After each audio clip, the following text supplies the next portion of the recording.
May review question naman tayo mga kaibigan para sa RMA exam. At basahin natin. 3 10-ohm resistors are connected in Y configuration. What will be the ohmmeter reading if the terminals of the meter are connected between any two line terminals of the Y connection? Dito sa question, i-drawing natin para ma-figure out natin. So ito na ang drawing natin mga kaibigan at may mga values.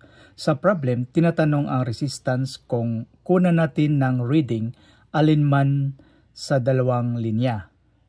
Let's see, dito tayo sa linya na to, itong dalawa.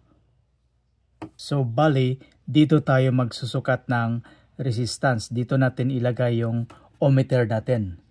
At kung i-analyze natin itong resistor na ito, ay hindi kasali sa reading kasi nakahanging ang kabilang terminal. Okay? Ibig sabihin, itong dalawang resistor lang ang masusukat natin.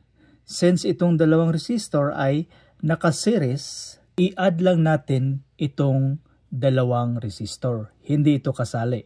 So, 10 plus 10 equals 20 ohms. So, ang answer natin is letter D.